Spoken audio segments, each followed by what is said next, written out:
शंकर की। बैठ जाओ।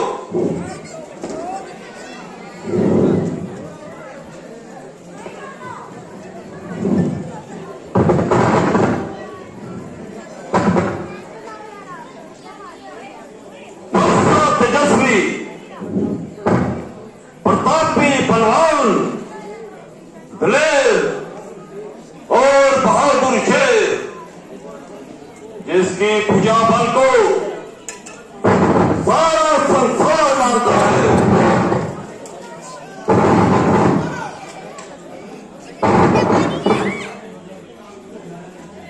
जिसके नाम को हर एक छोटा बड़ा जानता है, मैं बड़ी रावण हूं।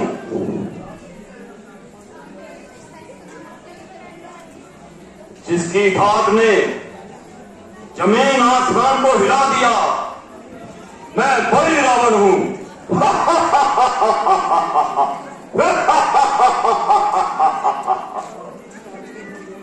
बड़े दिन काटते हैं जब हम मेरे इशारे पर कुबेर और वायु बनते हैं, मेरे ही गुब्बारे पर पड़ा रहता है विष्णु हाथ बांधे, मेरे द्वारे पर निरंतर नाचता है ताल भी, मेरे इशारे पर। नहीं सकते आपके सामने कोई अभिमानी कोई सिर नहीं उठा सकता। बड़े से बड़ा योद्धा भी लंका के तीरों से आंख नहीं मिला सकता।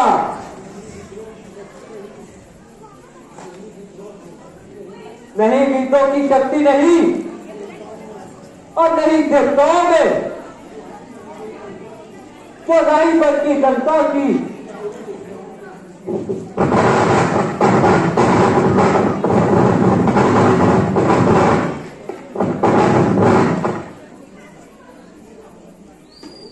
क्यों न हो, महाराज के नाम में पर्वतों को हिला देने वाली शक्ति है और क्रोध में क्षत्रियों को जलाने वाली ज्वाला दहकती है। बेशुमार को तहे दिल में लाया है, मौत की गोद में लाखों को से लाया है, जिस ओर बढ़ गए उसको मिटाया है।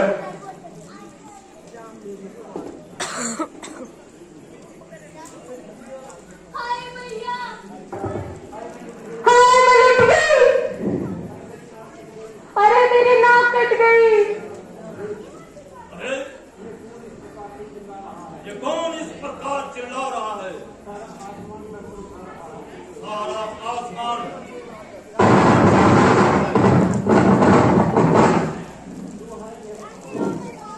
दुहाई है, अरे भाई तेरी दुहाई है।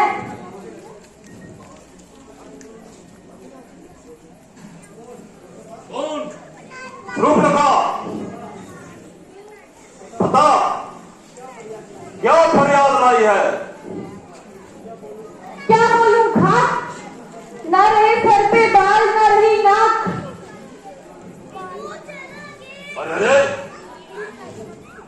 तेरी ये दुर्गति किसने की? तो क्या तुझे अभी तक पता नहीं कि शत्रु सर पर आंच चढ़े हैं? शत्रु? कौन शत्रु? किसका शत्रु? मेरा शत्रु बनकर पूरे संसार में जीवित रहने वाला कौन है? मेरे शत्रु को दुनिया में ठिकाना मिल नहीं सकता। लगाकर पैर जीने का बहाना मिल नहीं सकता। ये तो मैं भी जानती हूँ भाई, परंतु समय की गति कौन रोक सकता है? प्रत्यक्ष को सबूत की क्या आवश्यकता? ये देखो मेरी नाक। तो साफ साफ क्यों नहीं कहती? बात को छुपाने का प्रयत्न क्यों कर रही है? तेरी नाक किसने काटी है?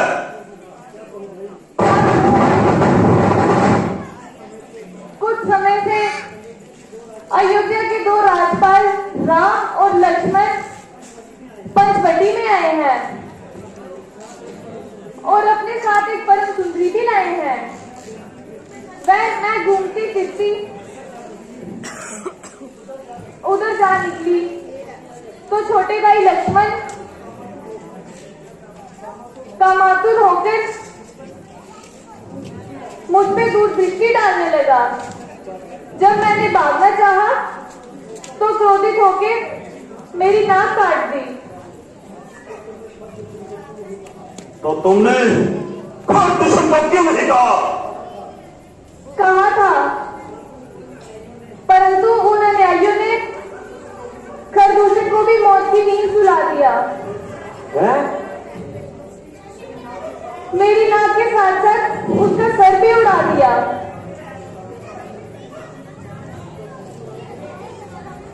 उनका सर भी उड़ा दिया? बड़े आश्चर्य की बात है। क्या तुम सच कह रही हो सुब्रता? हाँ, मैं बिल्कुल सत्य कह रही हूँ। तो अवश्य ही कोई रहस्य है। खरदूषण को मार देना कोई साधारण बात नहीं, किंतु तुम चिंता ना करो, जाओ और महलों में आराम करो। इसका उचित प्रबंध कर दिया जाएगा। तेरी नाक का बदला अवश्य लिया जाएगा।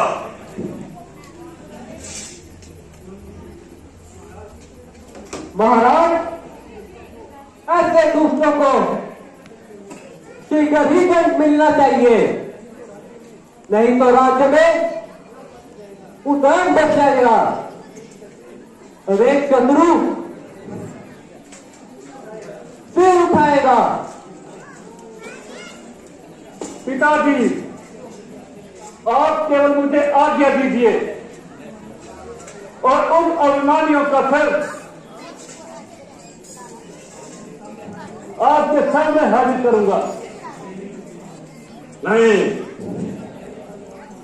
करने से पहले हर बात को अच्छी तरह से सोच लेना चाहिए। इसलिए तुम्हें आज्ञा न देने में मजबूरी है। अच्छा, दरबार खास सब लोग चले जाइए।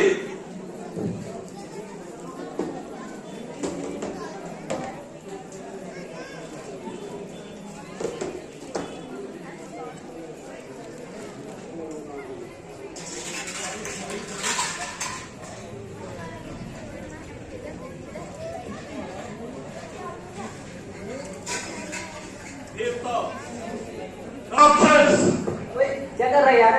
गंधर्व और दिग्पाल जितने भी ब्रह्मांड में है, उनमें से कोई भी मेरे सेवकों की बराबरी नहीं कर सकता। और मेरे समान खरदूषण को मारने वाला साक्षात विष्णु के अलावा और कौन हो सकता है? क्या जगत के स्वामी ने अवतार धारण कर लिया? यदि ये सच है तो मैं उनसे अवश्य बैर करूंगा और अपने दूसरे श्राप का अंत करूंगा। परंतु उनसे भेदभाव कैसे बढ़ाया जाए?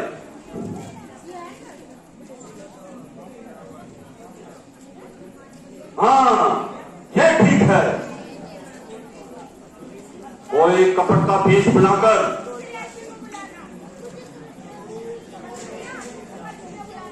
और जानकी को उठाकर लाऊं। यदि वह साधारण मनुष्य है तो मेरे भय के कारण वापस चले जाएंगे, और यदि वास्तव में कोई अवतार है तो जानकी को खोजते जहां तक अवश्य आएंगे और मुझे शरीर रूपी बंधन से मुक्त कराएंगे।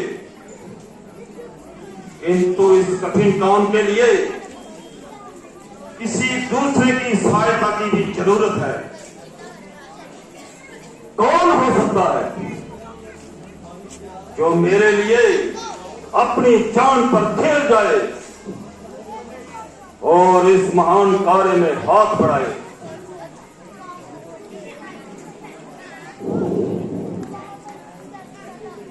ठीक याद आया, मारिश निस्संदेह हर एक दाव गात में होशियार भी है और मेरा आज्ञाकार भी है।